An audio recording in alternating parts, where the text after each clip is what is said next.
Hola nuevamente. Estamos hablando de la variación del número de cromosomas. En el anterior video vimos el tema de aneuploides y en este quisiera tratar el tema de los poliploides, pero como un punto intermedio o como un tema previo a platicarte de poliploides.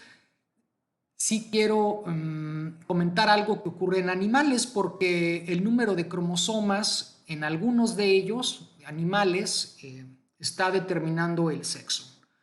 El ejemplo paradigmático es en las abejas, Apis mellifera. Los zánganos, que son los machos, son haploides. Tienen 16 cromosomas. Aquí tenemos una foto de los 16 cromosomas y aquí una ilustración de estos cromosomas. Estos son haploides porque la que es fértil, que es la abeja reina, pone huevecillos, pero no se fertilizan. Si no llega a haber fertilización, ese huevito se va a desarrollar en un zángano haploide, como este que tenemos aquí.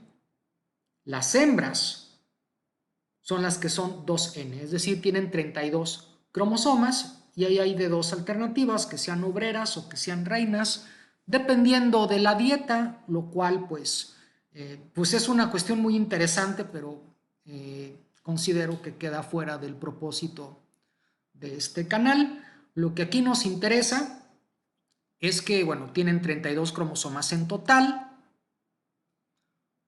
y que en el cromosoma número 3 hay un gen CSD, que es homólogo a uno de Drosófila, que también está implicado en definir el sexo, pero que en el caso de las hembras se requiere que sean heterocigotas. En caso de tener homocigotos dominantes se desarrollan machos, pero estos no llegan a la plenitud comparado con los que son haploides, que pueden o no tener un alelo dominante de este gen. Ok, pues ahora sí vamos a entrar de lleno a la poliploidía, que es algo muy propio de plantas. Las plantas pueden tolerar tener varias copias de sus cromosomas.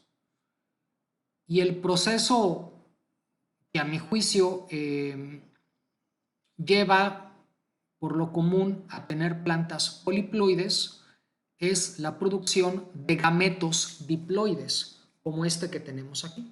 En el anterior video repasamos meiosis y veíamos que a partir de una célula diploide se obtienen 4 células haploides. En este caso se obtiene un gameto diploide, 2n igual a 6. En este caso estamos utilizando las mismas figuritas que usamos en el anterior video. Entonces aquí hay dos alternativas.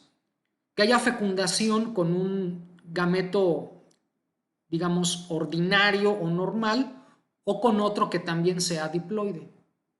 Si la fecundación ocurre con un gameto haploide normal, se va a formar esto, una célula con 3 copias de cada cromosoma.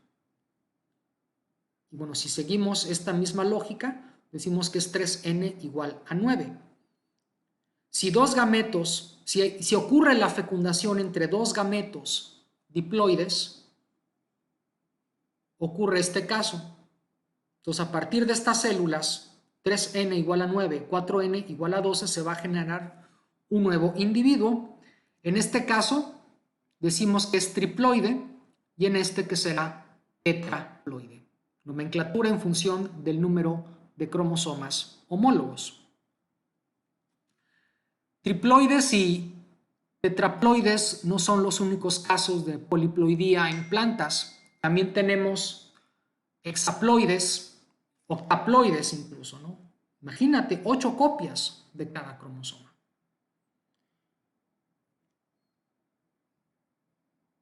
Y bueno, los humanos hemos seleccionado este tipo de plantas porque el exceso de material genético en algunas ocasiones conlleva a ciertas ventajas en la productividad de las plantas o en ciertas propiedades que tienen los cultivos de importancia.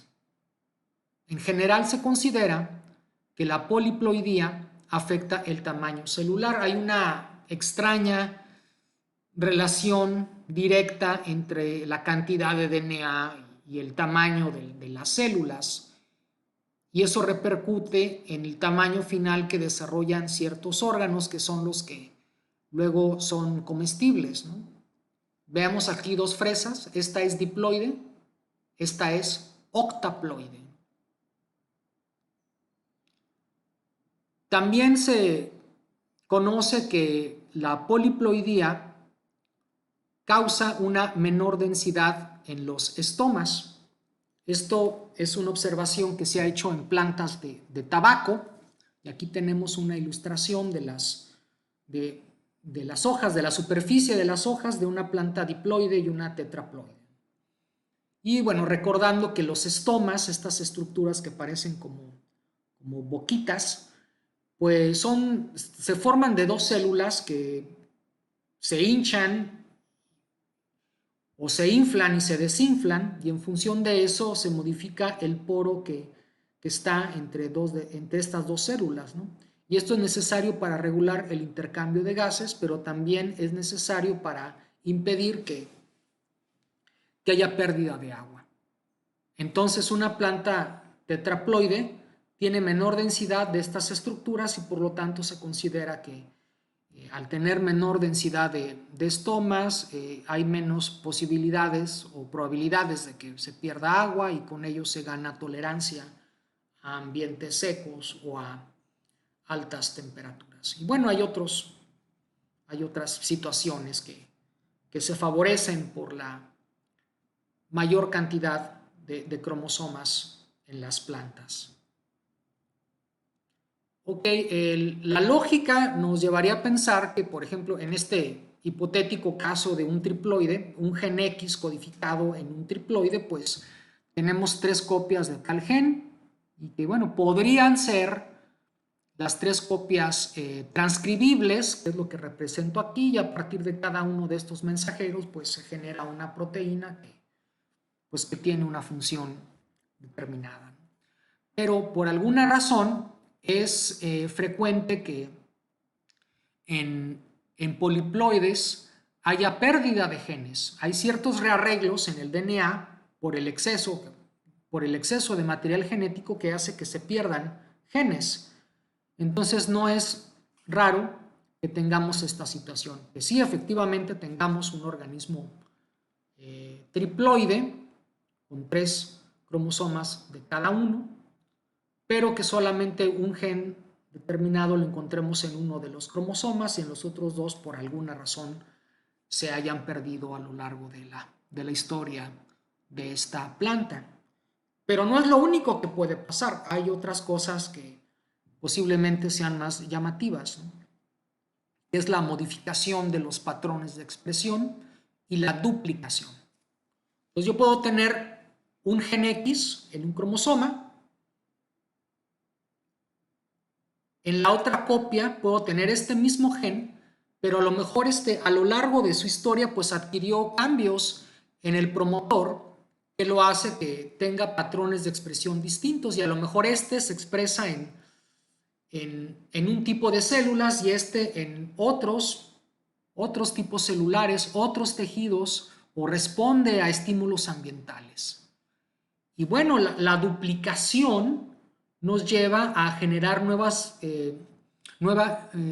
a incrementar el número de copias del gen, que si bien no dejan de ser conservados, pues pueden presentar variaciones en la secuencia, lo cual desemboca en proteínas ligeramente distintas, pues que tengan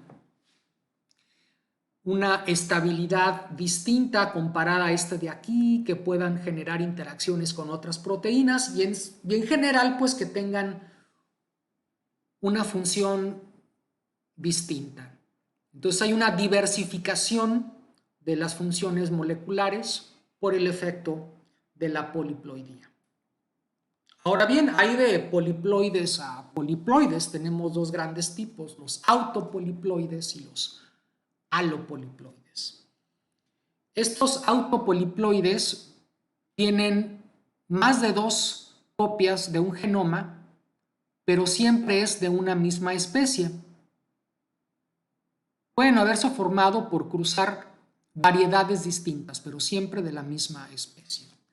Por ejemplo, estas que tenemos aquí, que son tetraploides, o las bananas del subgrupo Cavendish, igual es muy elegante aquí el término que utilizo, las bananas comunes y corrientes que encontramos en los mercados.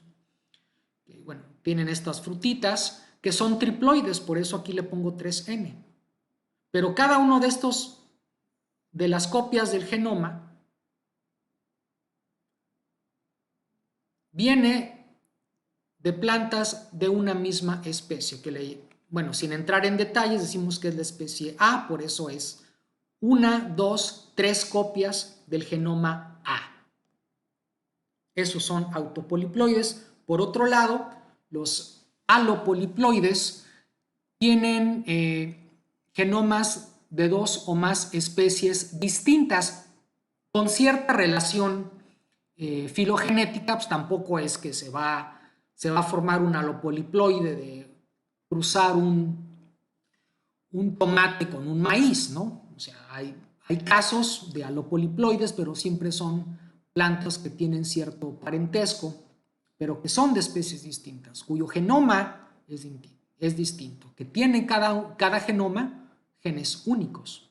Entonces, imagínate, en el caso de estas alopoliploides, tenemos 2 o más genomas coexistiendo, expresándose en cada célula de estas plantas. Un ejemplo común es el trigo, que esto lo vamos a ver más adelante, pero para contrastar con este te presento el caso de los plátanos manzano, dominico y macho, que bueno, el nombre de las variedades yo creo que se mantiene en toda América Latina. Y bueno, aquí te muestro una foto del plátano macho, que a diferencia de las bananas comunes, estos son más grandes, más rígidos, por lo que para comérselos hay que cocerlos o hay que freírlos. Y esa característica se debe a que estas plantas tienen 2 copias del genoma de una especie A y una copia del genoma de una especie B. ¿Ok? Y bueno, el caso a lo mejor más común de un alopoliploide es el del trigo, ¿no? El trigo, las variedades de trigo comercial que se utilizan para harina y a partir de ahí producir pan, pastas, etcétera, ¿no?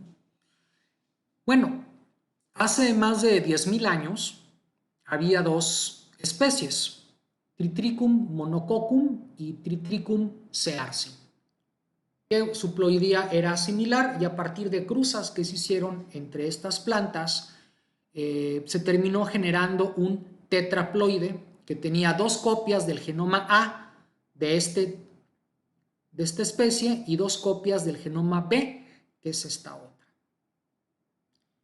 Este se cruzó con otra especie, que es la especie que dona el genoma D, Triticum tauchi, que bueno, ahorita la conocemos como Aegilops tauchi, que era diploide, y entonces esto terminó hace como 8.000 años generando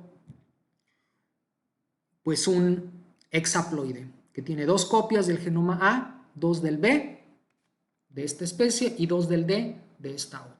Y en total tiene 42 cromosomas, los cuales ilustro en este lado. ¿No? ¿Qué quiere decir esto de 2A, 2B y 2D?